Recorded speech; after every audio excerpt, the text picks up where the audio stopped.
Hey there, this is Blade CP Freak.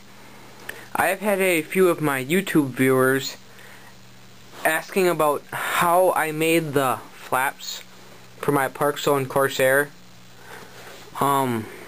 This video I'm going to show you how I made them, but I'm going to demonstrate how I made them, but I'm not actually going to cut apart a new wing.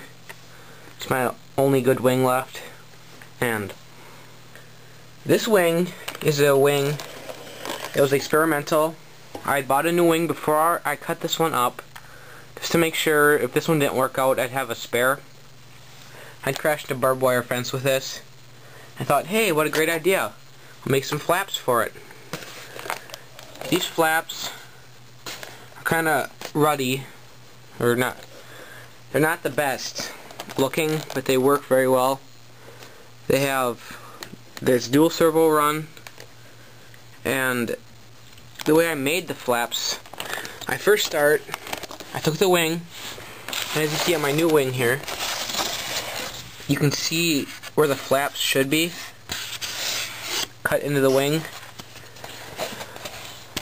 I took my hobby knife, it's all I had at the time.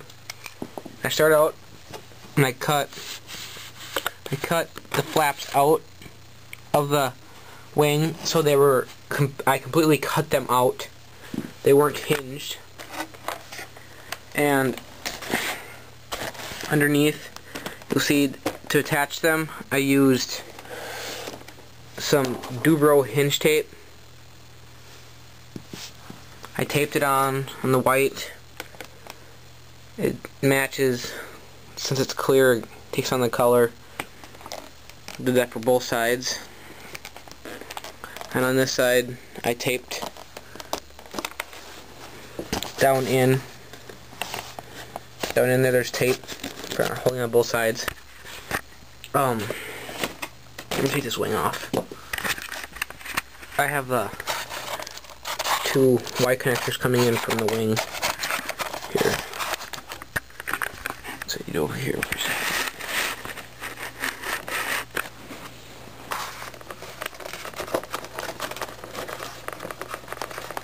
Okay, the wing is. Take the wing out.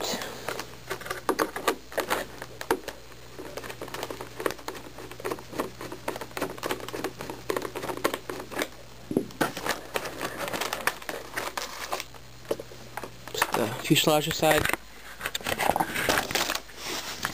Here are the servo wires, the ailerons and flaps. After I cut the flaps out, my next problem is to figure out how to have them powered. These are they're the servos you would find on the elevator and rudder. You can use High-Tech, Spectrum, E-Flight, JR servos. They all work fine. I super glued them.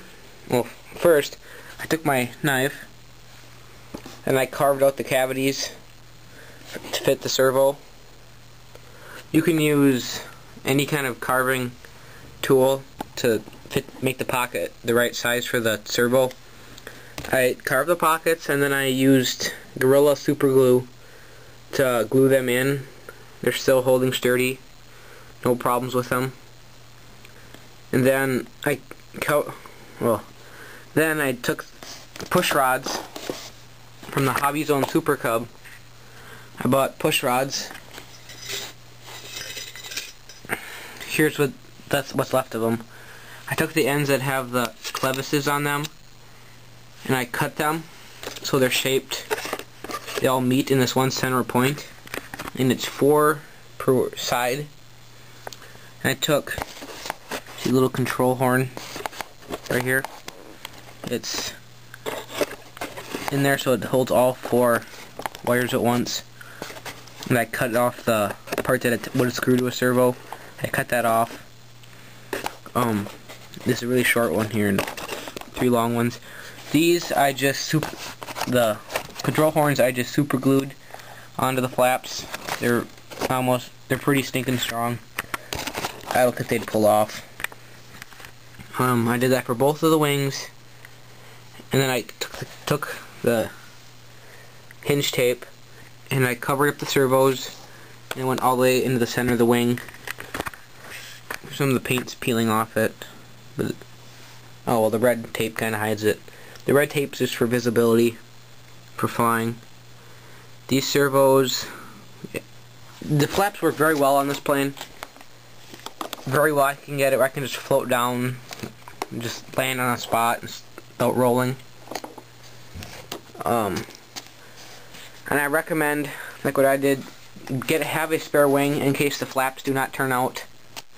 It's just safety, not safety. In case they don't work, you won't be screwed out of a wing.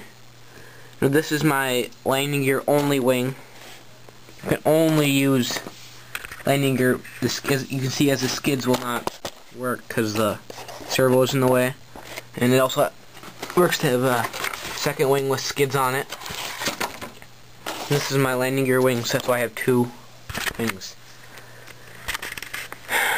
So that is how I made the flaps for my Park Zone Corsair.